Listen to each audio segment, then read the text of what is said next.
Okay, maybe we'll get started. Thank you. I want to say thank you to everybody for coming today. Our topic is going to be email tips and tricks. My name is Tom Kreuzer.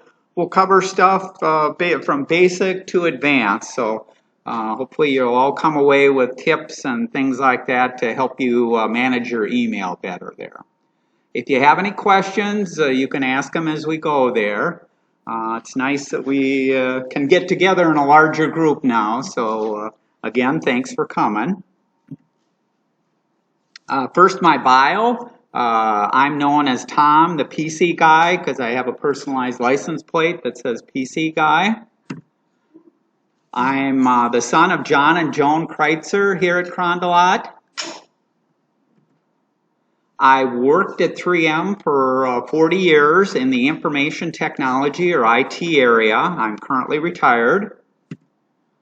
I'm an officer presenter for the 3M Personal Computing Club for over 35 years there.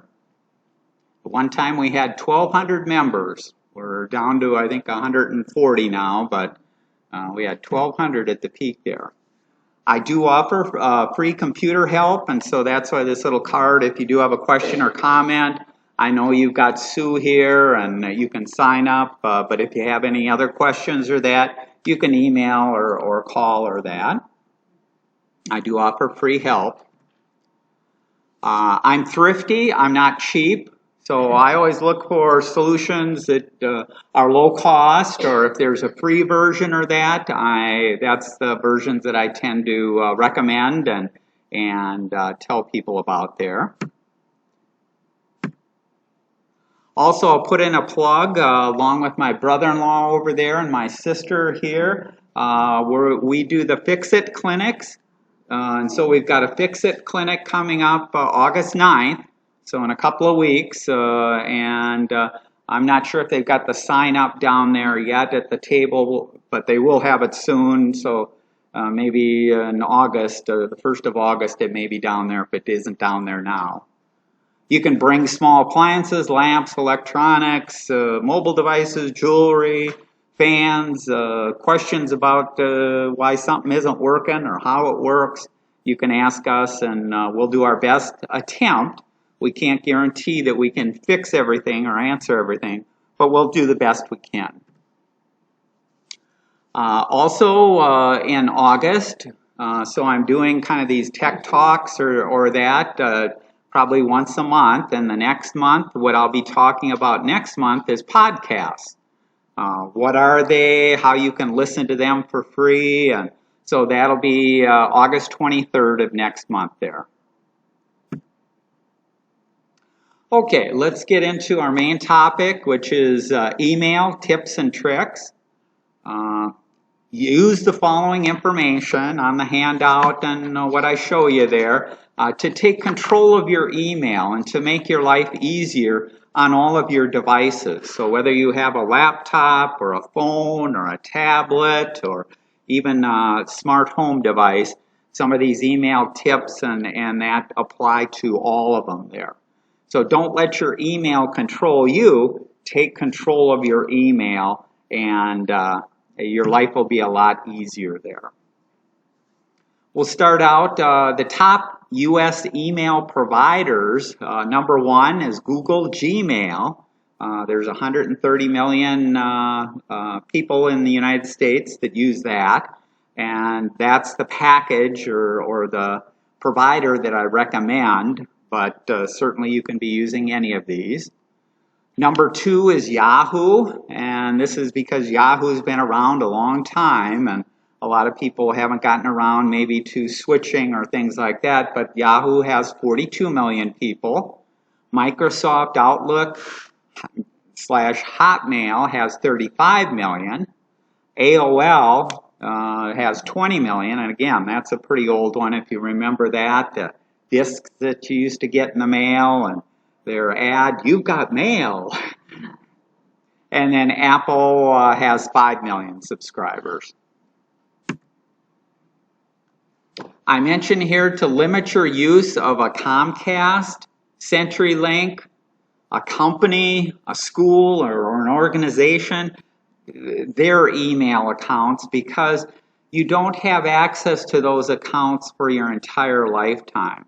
So if you had a Comcast, you may change providers to CenturyLink, and then you'd have to change your email, or if you had CenturyLink and then went to Comcast, or you worked at a business like I worked at 3M, well, once you retire, you don't have access to that email account. So you want an email account that you can have your whole life. And that's where like a Gmail account is what I recommend for your email there. I'll be talking about and showing Gmail, but again, almost all these providers and all the apps and all these devices, you'll find that they have all the same features and functions there. It's just that they may call them a little different name, but you'll see all the features and functions that I go over today. So this is a screen of logging into a computer and logging into Gmail, and this is just kind of to give a little background here. We have the folders or labels over here. There's an inbox here, and I had started creating a new message here, and this is the fields there. This is what it looked like on my phone here. Yes, the screen is smaller, but if you're creating a new email, you're going to have those same fields. You're going to have the same capabilities there.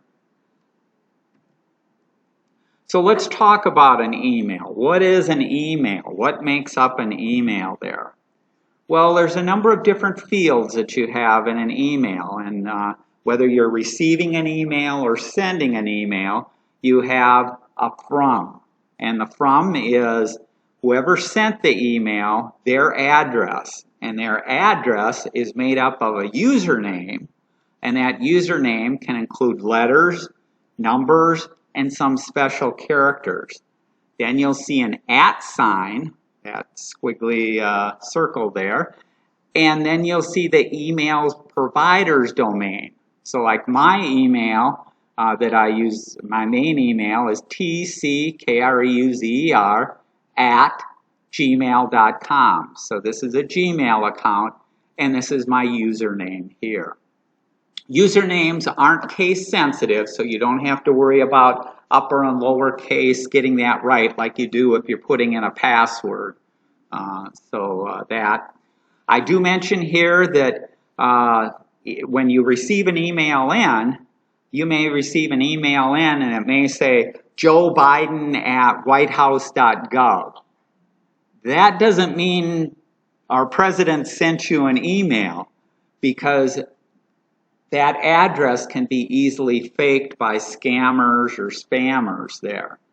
So just like getting a letter in the mail and somebody puts a return address that says it's from Social Security Department, that doesn't mean it came from the Social Security Department. It's just whatever somebody put on that, and in some cases they're trying to fool you into opening email or doing things. So just be aware that the from address can be faked. Now, when you're sending back and forth email between family and friends, certainly nobody's faking emails there. But if you get something that is from a bank or a credit card, it may not really be from that bank or credit card. Okay, the next field is the to field. And this is the email address of the people you want to, if you're creating an email, who do you want to send it to? And it can be a single address, a single person that you're sending it to. Could be multiple people, or could be a group of people. Kind of a subcategory of the to is the CC, or it's called carbon copy. That's a person or people that are copied as an FYI who don't really have to respond or do anything. So if you want to just copy somebody just for their information, you're not asking them to do anything, but you're going to send them a copy, that's where you use the CC. Everybody in the to in the CC can see who is in the CC. So if I send it out and somebody hits a reply all all of the people in the to and all of the people in the CC get responses or get a reply. The third type is called a BCC, which is the optional blind carbon copy. So this is a person or multiple people that you copied as an FYI who don't have to respond or do anything, but everybody in the to and the CC do not see who is in the BCC. So, and a reply all is not going to send anything back to all the people that might have been in the original BCC. This is used, the BCC is typically used for long distribution lists. So you may be in a club or in a company or stuff like that, and you don't want this long list of emails that it was sent to, so it'll be in the blind copy there so it doesn't show up. It's also a way of keeping emails kind of private, so other people don't know that you copied them. So if I send it to my sister and I put a blind copy on for my brother, my sister doesn't know that I copied my brother. So it's a way of hiding who else might be getting the email there. I mentioned here these addresses that you have, who you're going to be sending to. You usually maintain those in a contacts or address book. That's where you create entries for your family, for your friends, for businesses that you communicate with. And this also affects the name that's kind of shown when you send the email or you get emails from people. So you can put in nicknames, you can put in groups of people, and that just saves you when you're sending an email to multiple people. Once you set up a group, you can use it over and over again. Yes?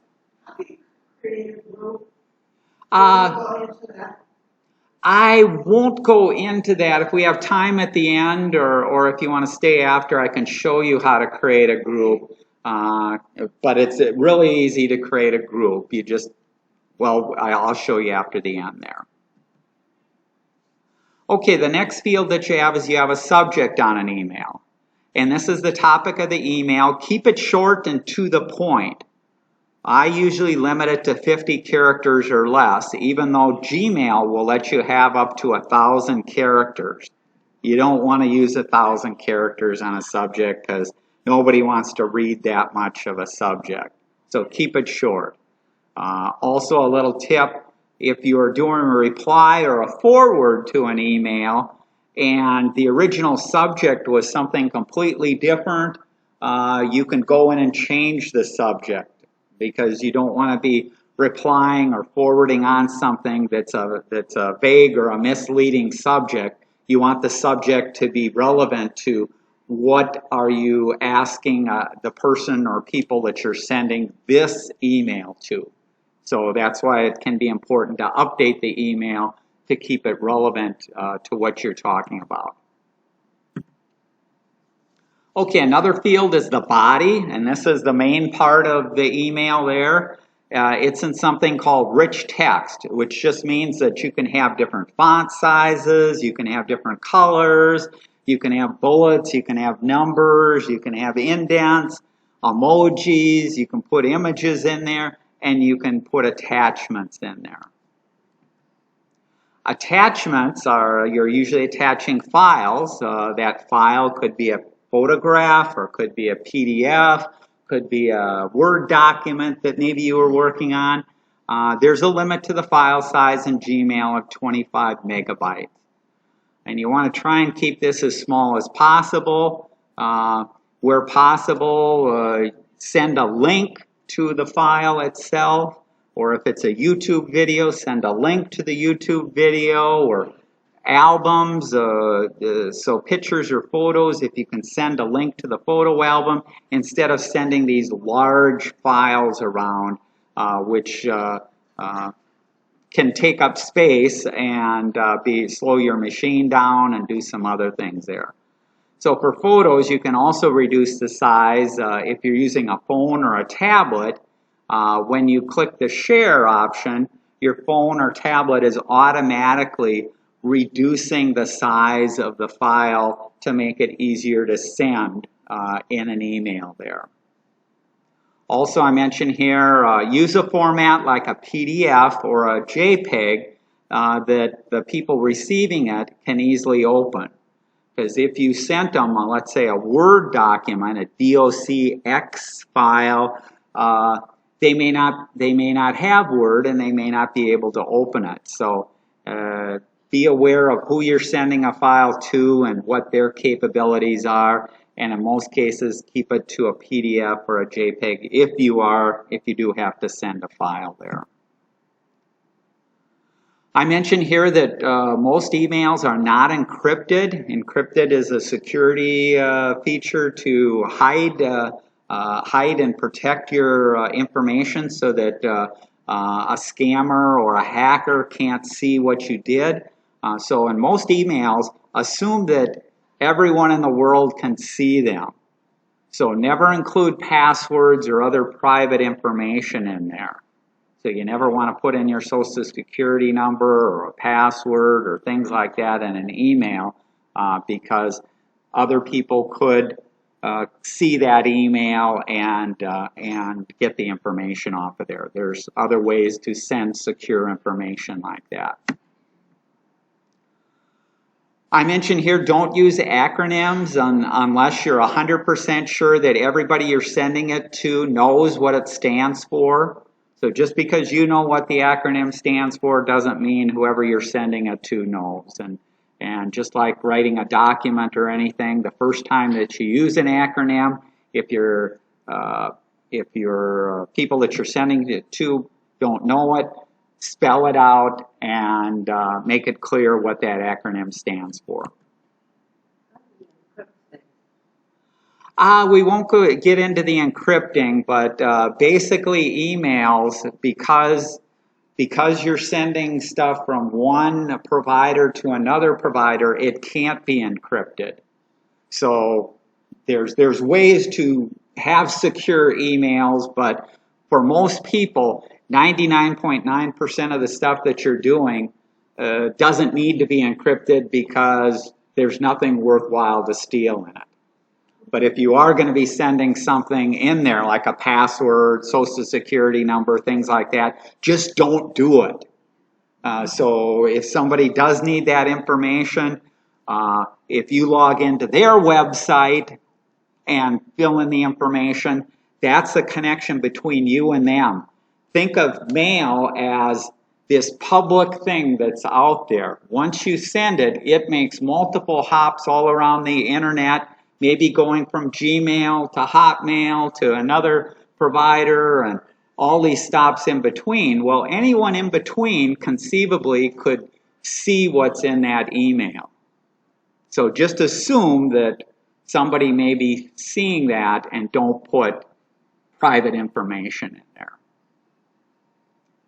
Okay? I mentioned here, keep it short, stupid, the KISS. Make it clear and as concise as possible. And then usually what you have in your body is you have a signature. That's appended at the end of the email. Google supports multiple, and we'll talk about that. So you can have a longer one for new emails, a shorter one for replies or forwards, or even a formal business one, or if you have a little business on the side or things like that, you can do that. The last field, and this is something that you don't have really any control over, is the date and the time that the email was sent. So when you send something or you receive something, it's stamped with a date and a time when it was sent. And you can schedule to send an email at a later date and a time so that people don't think you're up in the middle of the night. So let's say you couldn't sleep and you went and got on your email and you're going to reply to stuff, and well, do you want the other person to know that you were up at 2 o'clock in the morning or 3 o'clock in the morning answering emails? If I'm up at that time, I'll do my reply, but I'll say don't send it till 10 o'clock in the morning or that. So there's ways to change it so that you can send it at a later time. And that's just as easy. Let's take a quick look here. Where are we here? Settings.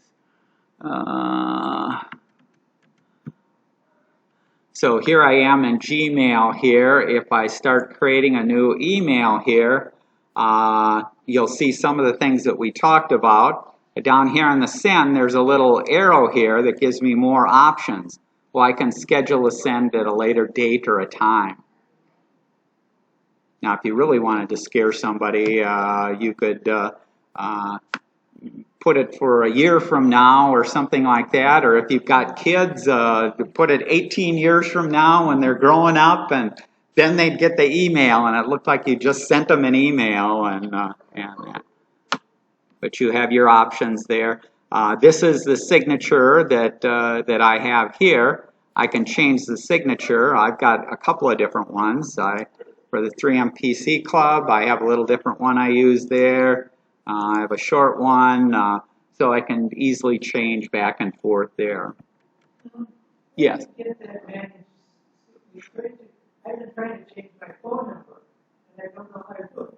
I'll show you where the signatures are there a little later in one of the later slides here. Okay, the next topic we'll talk about is how to organize all these emails, because as you start getting more and more emails in, you want to start organizing and making it easier for you to keep track of them and go back and things like that. And one of the ways that you can do that is through using what's called folders.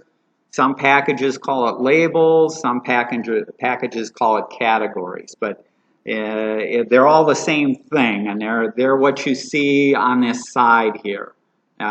These are all folders or labels. And let's go here. This is on a smartphone. You'll see currently I'm in my inbox and I don't see my other folders, but if I click on the 3 vertical bars up here, if I click on that, then I can see all of my folders or categories. And so we'll talk about the folders or categories here. So I mentioned in some packages they're called folders, and some they're called labels, categories, tabs, tags. They're all different ways. Now, they aren't like taking a manual letter and putting it in a folder. It isn't like that, because you can stick these emails in multiple folders. So you could have one in this folder and that folder and that folder. So you can have it in multiple folders. So they can get a little confusing where you might have put it or where it went. Providers like Gmail will automatically attempt to organize your emails into folders. So by default, Gmail and Hotmail and all the mails are trying to automatically do some of these things for you. And Gmail will put them into folders like important. So it has algorithms or artificial intelligence that's trying to figure out, you typically read these and you typically delete these other ones, and so it tries to organize things that way. I don't like what it does, and we'll talk about how you can turn that off, but by default, it is trying to put it into these important, social, updates, forums, and promotions. It's trying to categorize them. For most people, this attempt does not work well and makes it actually harder to find your emails. So typically, I'll get a call from somebody who'll say, I can't find this email, and they're looking in their inbox, and it's not in their inbox because the system put it into their promotion folder, and they didn't look in their promotion folder. So the automatic attempt to organize usually backfires for most people, and that's why I mention here, my recommendation is to create your own folders to give you exactly what you want, and then you'll know where you're organizing or how you're organizing your stuff there. And we'll talk about this a little bit later too when we get into settings and some of these where you can change some of these things. You can turn off this auto feature in Gmail by going into the Gmail and into the settings. You can turn off smart features and personalization, and then it won't automatically attempt to organize your emails. Now these folders, and I'll call them folders now, but Gmail calls them labels, and you'll see in other things call them other names there. There's some standard ones that you'll see and are familiar with. You have an inbox. These are the emails that you receive that have not automatically been organized into spam. So if Gmail or that thought that this email was spam, it's not going to put it into the inbox, it's going to put it in the spam folder. Same is true of this important social updates, forums, and promotion. If it thinks it's one of those emails, it puts it into that folder. And so the provider is automatically trying to organize your mail coming in. Okay, another folder out there is the sent folder. So this is a copy of what you have sent to other people. So whether you've done a reply or a forward or that, a copy is put there in the sent. Those are kept forever. So they're never deleted. I recommend that you go out there at least once a year and delete old messages. Otherwise, you're going to have thousands of them in there. Especially if you've had your email provider for a number of years, you're going to have thousands of them out there. In Gmail, if you reply to an email and then you delete the original, it'll delete the email reply. So it doesn't keep the sent forever, but if you delete a reply, it'll disappear and it'll be gone. But for the most part, any new emails that you create will stay out there forever. Drafts. Drafts are emails that you started to write or compose, but you never sent. So maybe you had to look up some other information, or you got interrupted creating an email and you never sent it. The drafts, you can open up the draft folder and you can continue on where you left off, or you can delete it if you no longer need it. The all mail folder. The all mail folder, it's a little bit misleading because it doesn't contain all of your mail. It contains all the mail that you received from all folders except the sent folder. So if you're looking for something that you sent, you want to be searching in the sent folder. If you're looking for something that you received, you may want to search the all email. So that's the way that can be used. Another one is spam or junk. These are emails that your provider thinks are spam or junk based on who they came from, what the subject is, or if you have marked similar emails in the past as spam. You should always check this folder for emails that were marked as spam but really aren't spam. Those are called false positive, where it thought that they were spam but they really aren't spam. You want to go in because somebody may have sent you an important email and it may have been flagged as spam when it really isn't spam.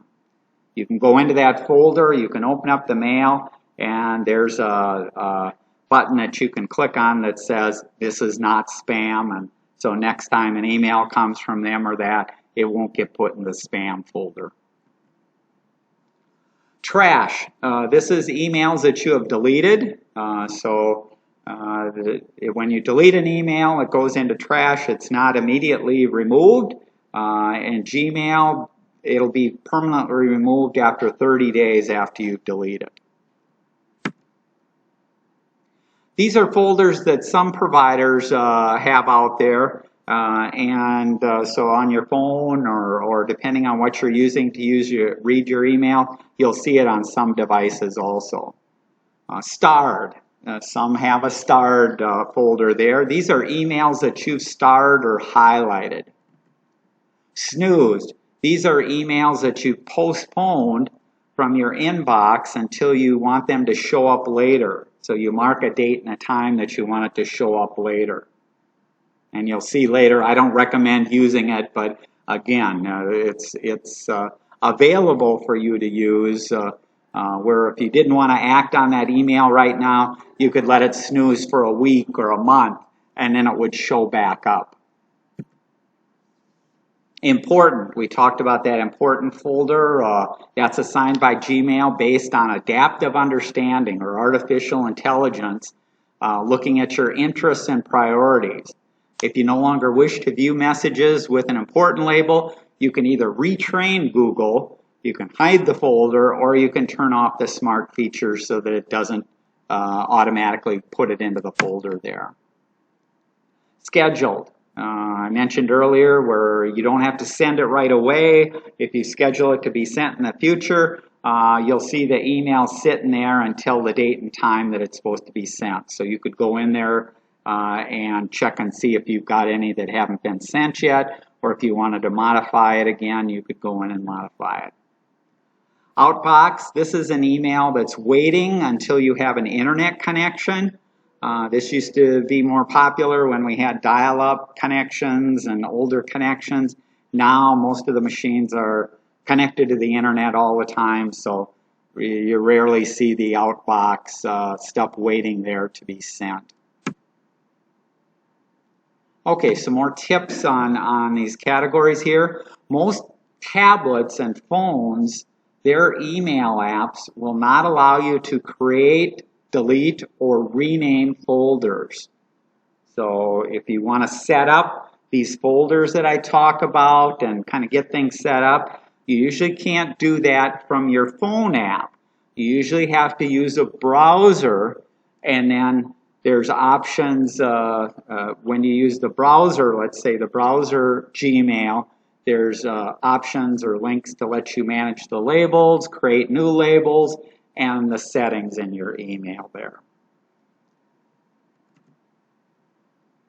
So these are some folders that you should consider and create. These are ones that I personally use or to organize. I create a folder called 00 space to do week, and this is the ones that I have to do or should look at this week to get done.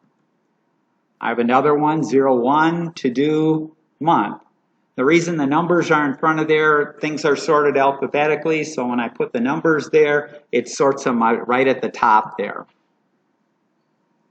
If you have an event that's coming up that you want to keep track of stuff, you may group all the emails for that event and create a folder for that event. Family, you may have one generally for family, or you may have one individual for a friend or a family member where you individually keep track of all their emails and what's being done. Health and retirement. So if you're keeping track of doctors or messages or things like that, that can be a handy folder. Newsletters that you get, that can be a handy one. If you're involved with a project, a club, or a group, maybe you want to keep all those together if you're going to be keeping some of the emails there. Promotions.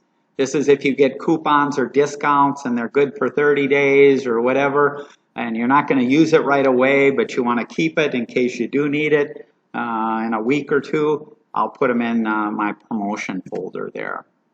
Receipts. Receipts are if I buy anything, whether it's from Amazon or eBay or anything that has a receipt there, I'll put that in my receipt folder. Registration. This is if I sign up for a new site or for a new account somewhere, and it may have some information regarding my account. I'll keep all those in a registration folder there. Stationery, so if you want to have some standard letters in that, this is a way that I'll have a folder out there where I keep track of some of that. Then I have kind of a catch-all called ZZ Other, and the ZZ causes it to be sorted at the end of the list, so that's just kind of my catch-all there. Okay, next tip, I promote the use of what's called zero inbox method. This is a method where you read your inbox every day and you move an email to a folder if it's needed to be kept or you just delete it if you don't have to do anything. Do not leave any red emails in your inbox. Delete or file it in a folder. So my inbox, as you'll see, is quite small because it's just current unread items from usually the last day that I haven't decided whether to delete or put to a folder there. Whenever an email comes in and requires me to do something, if it takes less than 2 minutes, I'll do it right away. If it takes longer than 2 minutes, I may put it in my folder to do this week or to do this month. So let's go back here. Where am I here?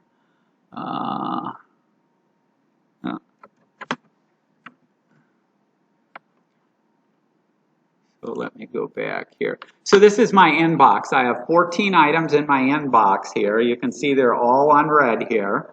And what I'll do is if I open something up, I'll take a look at it and I'll say, oh, is this something that I have to do? Is this something that I should put in one of my folders? If not, in this case I don't, I'm just going to delete it. I don't have to do anything with this. Here's one, let's say Excel. Let's open up this Excel. So here's a payment. Maybe I want to add this to my receipt. So there's a couple of ways that I can do it. I can drag and drop it over here to my list here. So this is all my folders and there's my receipts there. Or I can go up here and I can say move to, go in here, find my receipts, and now it's moved to my receipts. And so I just go through these things and as needed, I'd read it.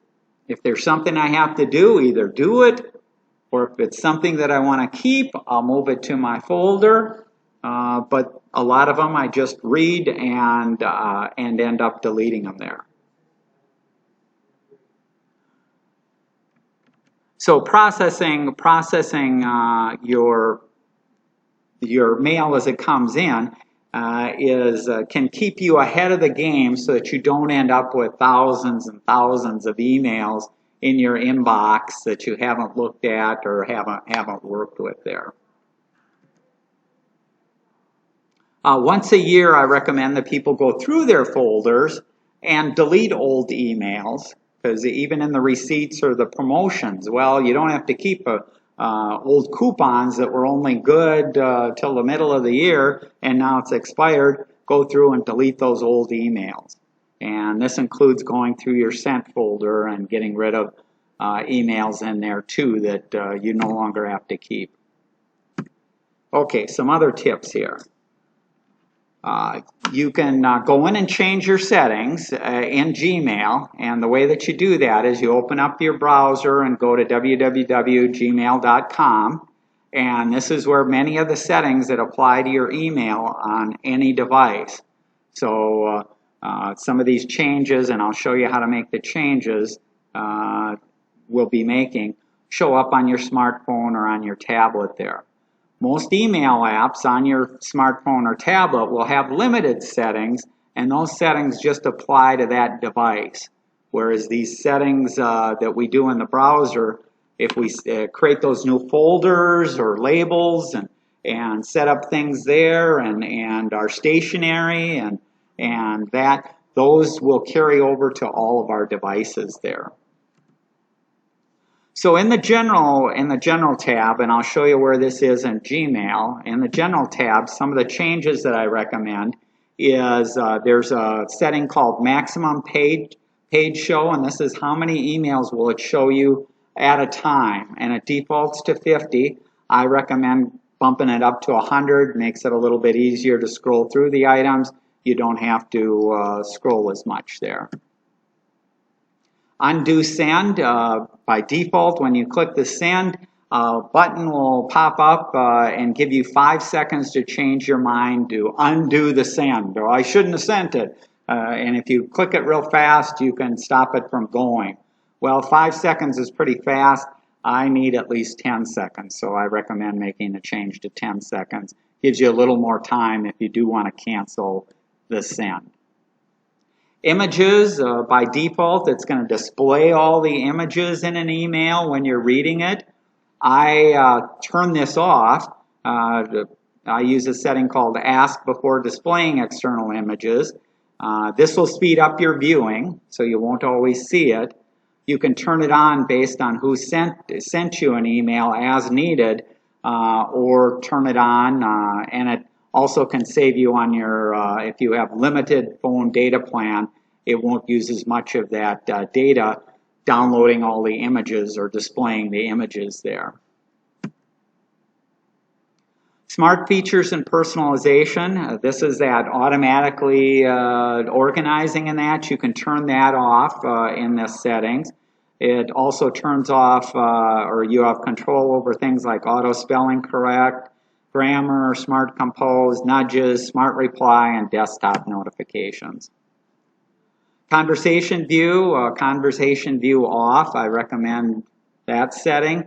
Otherwise, the conversation view will combine emails that you receive and your replies back into one email for you to view. I prefer to see each email showing up at the date and the time that it was sent to me rather than just one entry for the last response that was received. Signature, we talked a little bit about that before, but that's where you can set up text that gets appended at the end. And when you create a new email or respond, you can pick and choose what you have there. And this also works like on the iPhone, defaults to sent from my iPhone. That to me isn't very handy. I recommend people at least put their name in there and a thanks or something like that. Vacation responder or out of the office. This is an automatic response to an email with information on who to contact or when you will respond. If you're going on vacation, you can use it. You can use it to only send it to the people in your contacts, so it can be handy that way. Let's take a quick look there. So here I am in Gmail. To get to the settings, there's a little gear up here that says settings. If I click on that, you'll see all settings. So we'll click on that. Here's those settings that I was talking about. You have a whole bunch of different things.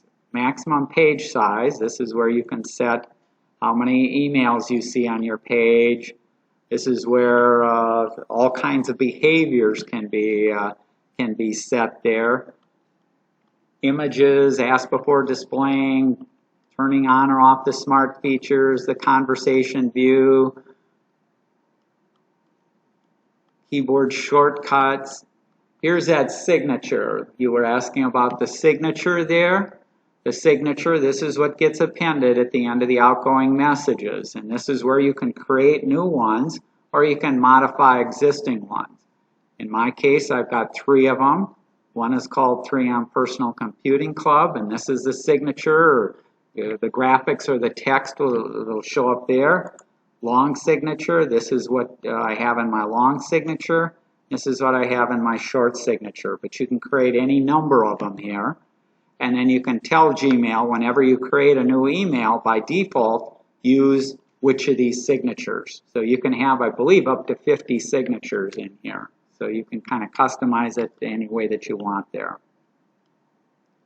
And this is that vacation responder. If you wanted to send a message to people or let people know that you won't be getting back to them until you get back 2 weeks from now or something like that, you can set that.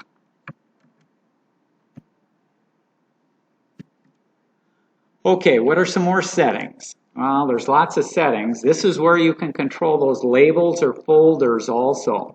So this is where you can choose what folders to see and hide. You can create new ones. You can change the name. So you can do that. So let's go in there. Let's go back into our settings. So here's a tab up here called Labels. If I click that, here's a bunch of standard labels that come with Gmail. I can choose whether to show them or hide them. Currently, I've got these hidden because I don't want to see starred, I don't use the starred, I don't use the snooze, I don't use the important. So I've turned those off so they don't show up. Then there's labels that I've created myself. These are the labels that I've created, and I can choose whether to show or hide them.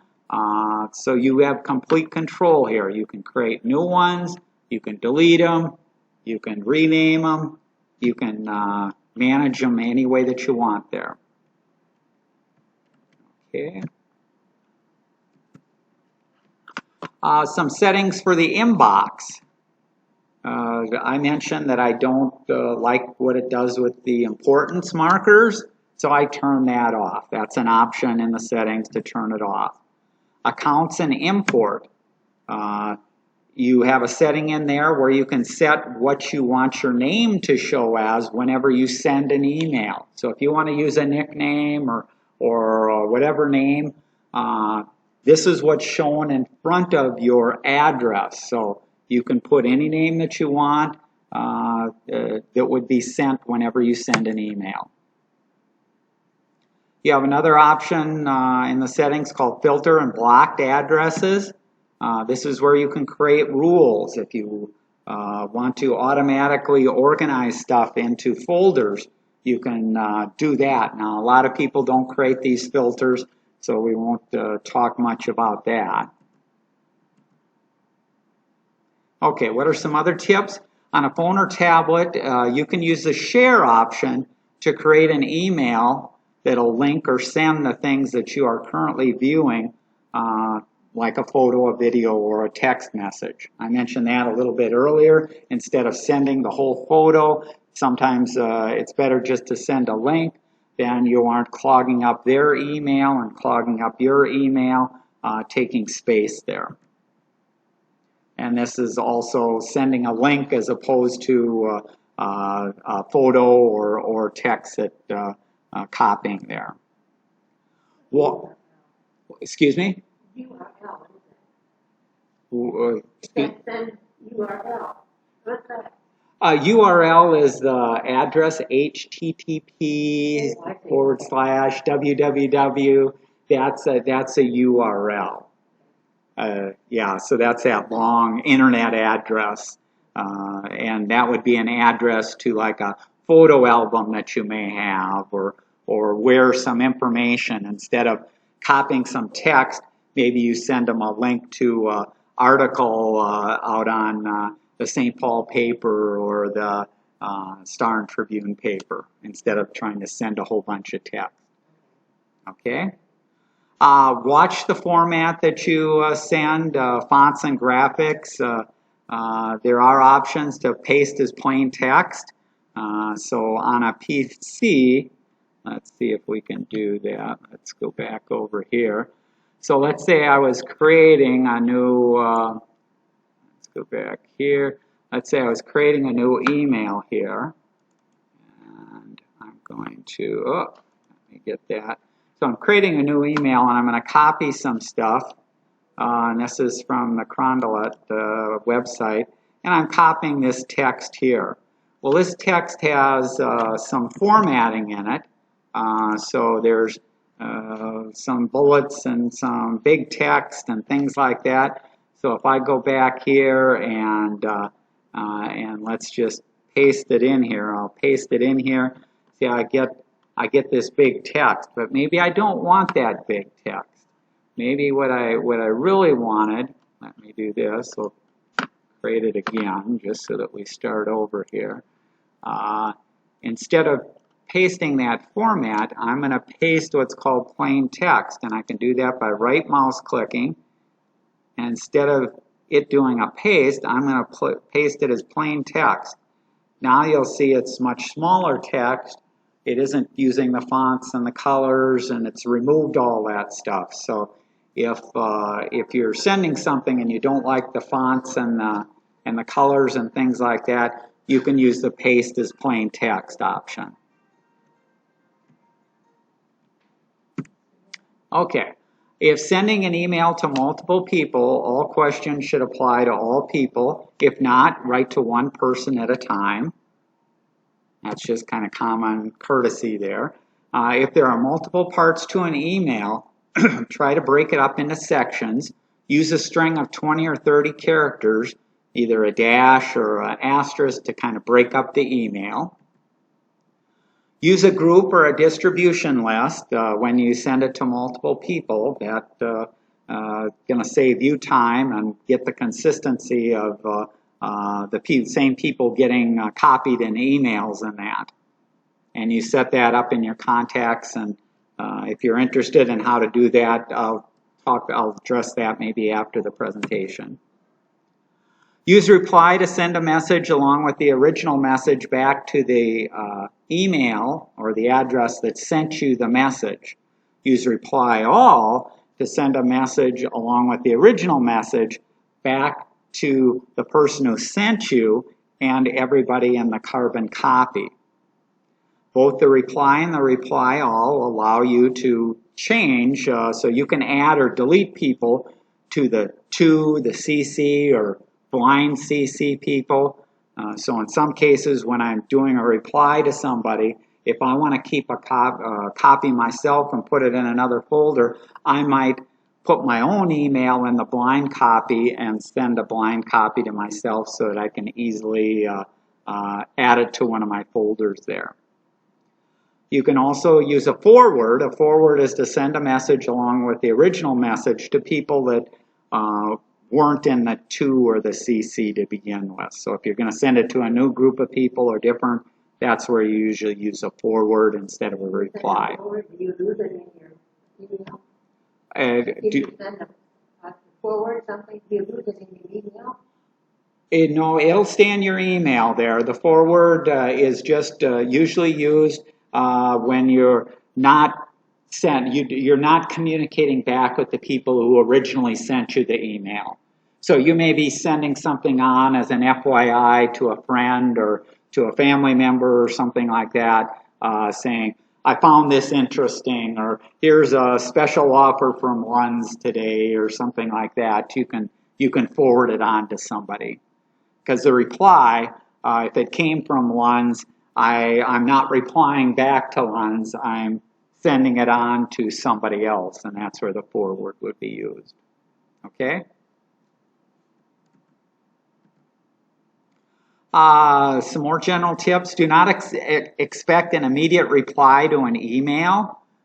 Some people feel that people should reply immediately if I sent them an email, and why aren't they replying? Why haven't they gotten back? Well, many people don't read their emails except maybe once a day or at most twice a day. So most people aren't constantly looking at their emails. So email is not the, not what you should use for that. Another thing is if you worked for a company or for a school, those email accounts support a feature called Request Read Receipt, and that lets you know when the email has been read. So that gives you an email back saying the person opened up the email. So you kind of know when they've read or when they've looked at it. In the personal version of Gmail, you don't have this option, so you won't be able to do that. But for a school or a business, you will see this as an option. When you send an email out, you can turn on Request Read Receipts. You can use a text message or an SMS, what's called an SMS message, instead of an email for a short communication. So if you are wanting to get feedback from somebody right away, you can send a communication. That's usually best if you know that the interaction is only going to take 1 or 2 messages and it's going to 1 to 4 people and it's time sensitive. So if you do want to make sure that you get a response back within the hour, you're better off sending a text message than you are an email there. And the phone call, use a phone call instead of an email or a text message if you're only dealing with 1 to 2 people and it's time sensitive. So this is just kind of giving you a little guideline of when to use email and when text message might be best and when phone calls. Unsubscribe from emails. Certainly if it's legitimate or good companies, excuse me, you can unsubscribe from the newsletters or the emails that you don't read or don't want. The cleanest way to get off the list is to use the built-in unsubscribe option, usually at the bottom of the email. Gmail also puts its own unsubscribe link at the top of the message, right next to the address of the sender's field. If the unsubscribe doesn't work, that's where you can block a sender or create a filter to move emails into the trash folder automatically. And I mentioned here only unsubscribe from honest, legitimate companies that are not hackers or spammers. So if it's a legitimate company, let's say like Lund's, it's good to unsubscribe. But if it's spam that you're getting, unsubscribing, never unsubscribe from a spam email, because it'll usually just indicate to the sender that you are reading your emails, and you'll end up getting more spam as a result of trying to unsubscribe than actually unsubscribing there. Yeah. Let's take a quick look at that. So let me go back here. So if you are, let's see, where's one that we can pull up here? So here's Walgreens. If I open up Walgreens here, you'll see here's a little button or a link to unsubscribe right up at the top. And there's also usually at the bottom of the email, the provider would have down here an unsubscribe. Change your preferences to unsubscribe.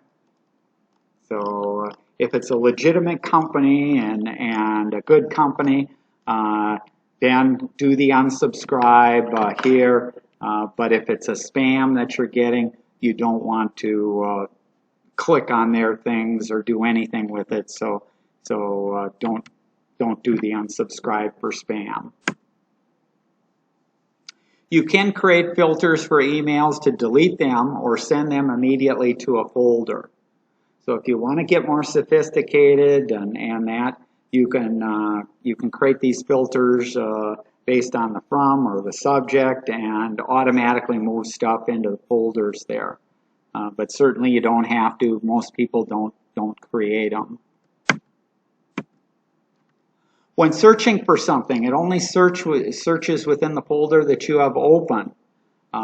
So open the All Mail to search all of your inbox, your trash, your spam, and other folders except the sent. In the search, you can click the filter button to show the advanced search options, and there you can do stuff with dates, has the words, doesn't have the words, and you can pick which folders to search. And let's take a quick look at that. So here's the search, and by default it's only searching in the folder that I have open. So in this case, in the inbox, it only searched the inbox. If I want to search more than that, I can click over here, and you'll see this will show me the search options. If I click that, there's a whole bunch of options that I can search in here.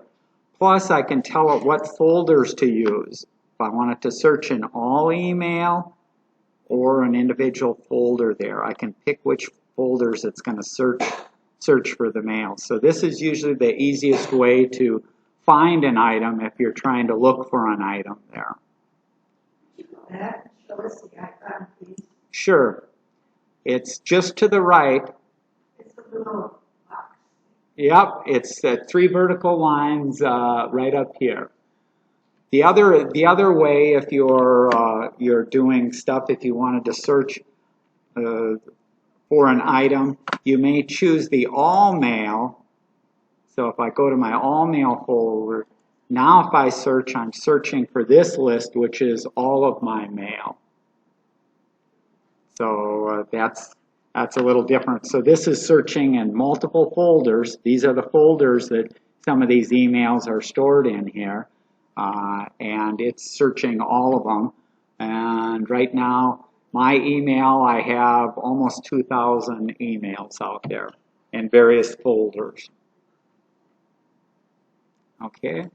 But yeah, using this filter up here or this advanced search, I call it an advanced search because when you click it, you can choose what to search for and where to search. And usually you want the all mail searching there. Also, you can put in the days. If you know that you received something in the last week, you could limit the search to just the last days there, and your list will be smaller there. Okay. When viewing your mail, you can archive messages. So your email message, you can archive it. I don't recommend that. The messages will come back into your inbox when somebody replies to it. I don't recommend the use of archive. People get confused with it. They go, oh, this email was here today and it doesn't show up and I can't search for it or I'm not finding it. It's because they've archived it. So I recommend if you do want to keep stuff, keep them in the folders and keep your folders organized. When viewing your mail, you can also snooze a message. I mentioned earlier, you can set a date and a time when that message will pop back up. I don't recommend using that either. I recommend the folders and, gee, if this is something that I want to get to sometime within the next week, I put it in that weekly folder. If it's something that I don't have to get to or want to get to within a month, I'll put it in that monthly folder. You can also mute a message. That means that any replies stay out of your inbox. You can search for a conversation if you want to try and find it again. I don't recommend it because it's, again, very confusing to people that email disappeared that they were working on or looking for or had received, and suddenly it's gone because they muted it. Gmail gives each user 15 gigabytes of free space for their mail, photos, and documents. Keeping emails with large file attachments or thousands of emails will consume your 15 gigabytes.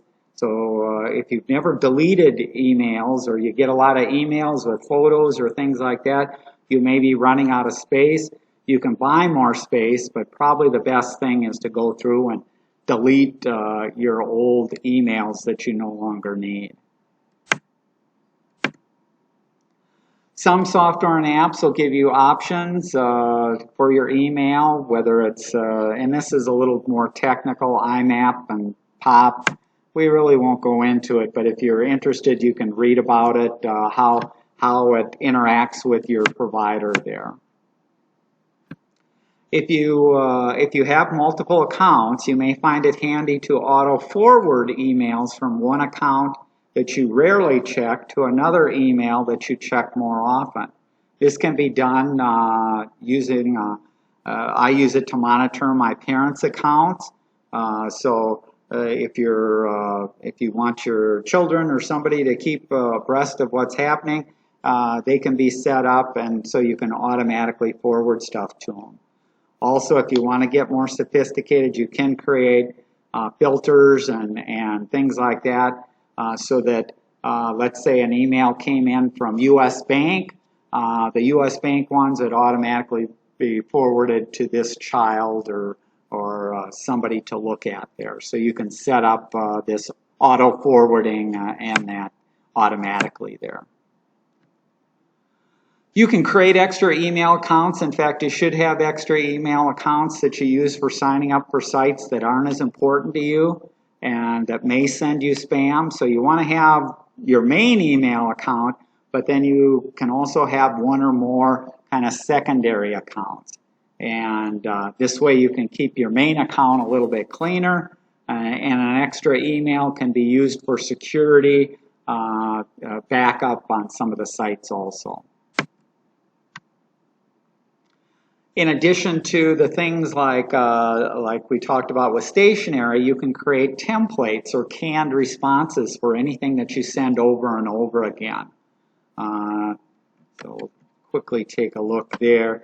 If you're creating an email, so I'm creating an email here, and if I want, what I can do is I can go down here to the three vertical dots, and you'll see there's something in here called templates. So I've created a few templates that I use. One is for sympathy, so if I'm responding to somebody, I can quickly pull in this standard text, add, delete, say some things extra, but it's a standard set of text that I've got ready to go there. And so any text to save you from having to retype it in or look up an old email or try and copy stuff from others, these templates can be a very nice feature there to let you do things there. Turn off notifications. Again, I recommend people turn it off for their email. I check at most 2 to 3 times a day. I'm not constantly, I don't want my phone dinging all the time. Otherwise, during this presentation, my phone would have been dinging because I would have got new emails in all the time. I don't want to get that notified all the time, so I recommend turning off the notifications and only checking your email 1 to 2, at most 3 times a day there. I mentioned this years ago. If you have started with emails back when you may have had an old computer and dial-up service, you may have used a package like Outlook, which ran on the computer. It downloaded the emails to your computer. That worked fine because we didn't have the connections, the Wi-Fi connections, the connections to the internet that we have now. So if you're still using that solution, there's ways to change it so that you can take advantage of always being connected and keeping all your devices in sync there. So most of us now have, in addition to a computer, you may have a phone, you may have a tablet, you may have a smart device like an Alexa or that, and you want to keep all those in sync. And using these other methods can make it a little bit easier. Okay, I went a little bit over there, but any questions? Yes. How to create a folder? Sure, there's different ways. So the one way, when I was in the settings here, see all settings, there's a tab up here called labels. So Gmail calls it labels. When I go to the labels here, if I scroll down here, you'll see create new label. So that's one way of doing it, and that's kind of the longer way of doing it. So let's go back here, and let's say I was reading this U.S. Bank, and so this is U.S. Bank here, and if I wanted to move it to a folder, I go up here, and this says move to, and you can see in here, here's my list of folders that I have, but I also have create new. So I could go here and I could create a new one and I could call it U.S. Bank. And you can have them under each other, so that's that nested would be under each other. I don't recommend that. That's getting a little too cumbersome to deal with, but now it took that U.S. Bank email and moved it to that folder. So if I go over here to my left here, you'll see now I have a U.S. Bank folder here. If I open it up, here's that email that I had. So you can create it, you know, either way there. If you're looking to delete them or rename them, going through the settings can be easier to work with. But if you're just creating some new ones, you can do it here. If you go back into the settings, you just select, go into the settings, into the labels there. You highlight which one you want, and then it'll let you delete it. Yes? Creating a group? Oh, creating a group there? Sure. What you do is, let's go here. So currently I'm in Gmail. When you have addresses or groups, those are done in contacts. So to get to contacts, if I go here, I clicked on the row of 3 by 3 dots here, and within here, this is showing me all these different Google applications or that I can use, and one of them is called Contacts here. So if I click on Contacts, this brings me all my contacts. So in my case, I have 247 contacts here, and you know, you'd have that, and you can see over here. This is kind of like the folders that we were talking about in our emails. They have what's called labels, and this is essentially the groups there.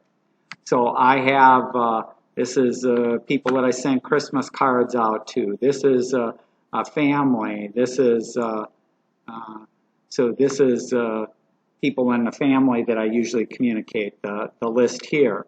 And the same kind of the same way that you create the folders for emails and that, you can do that with any of these. So I can either open up one, so I'll open up, this is my brother here, this is the contact information for him.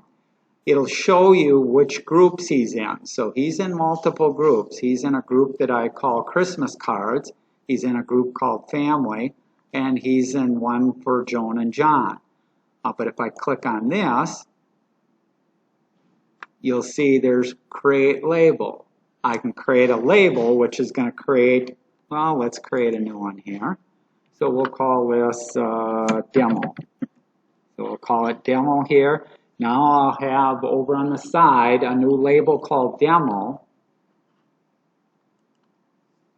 Now you can see demo is over here. There's one person in the demo group.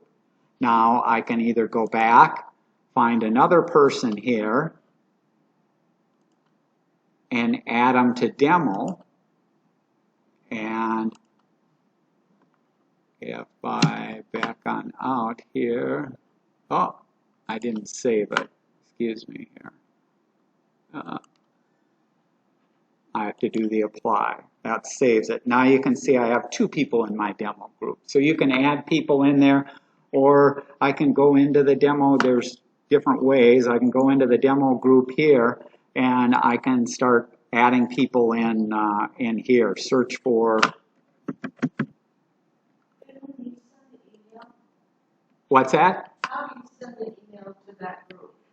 Okay, so now that I've created them in my contacts, if I go back to my email here, and I go here to create a new email, so I'm at creating a new email, we just created that group, we called it demo. So if I start typing D-E-M, you'll see there it brought it up, and these are the 2 people that are currently in there. So it's real easy to create them and stuff like that. Other questions?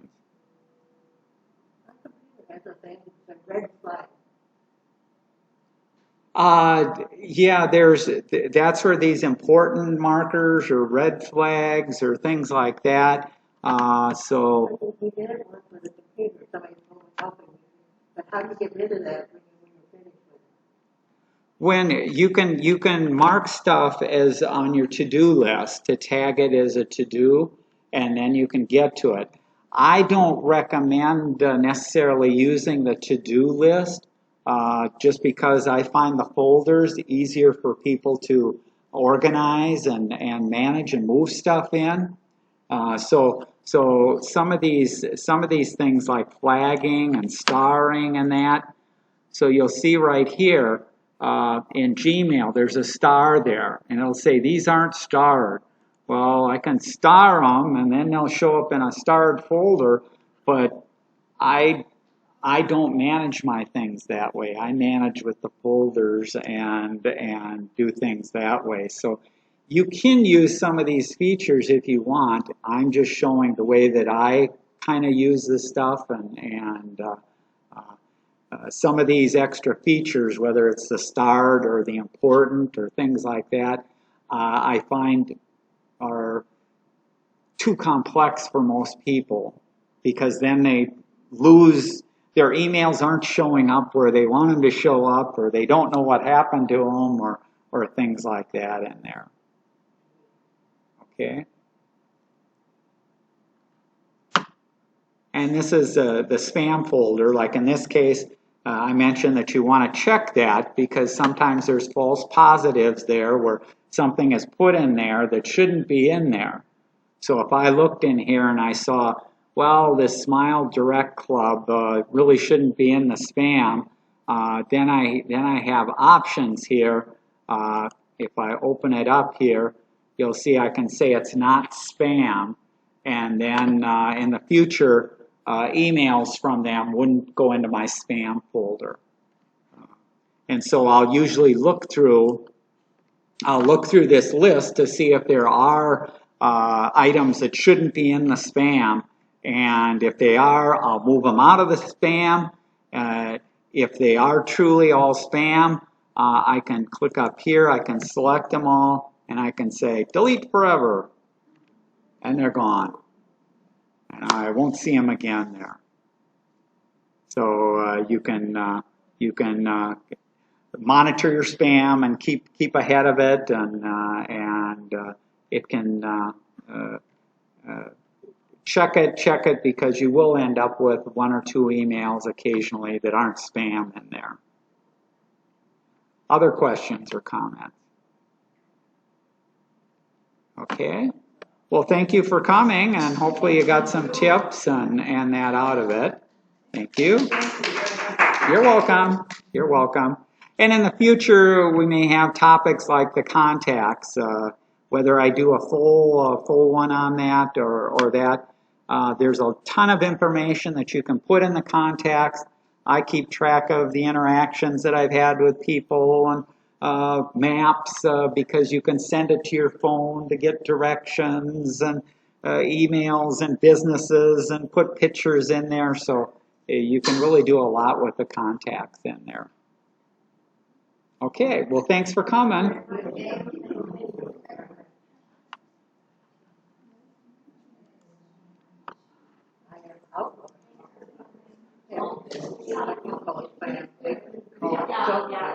Yeah, there is some it's called junk.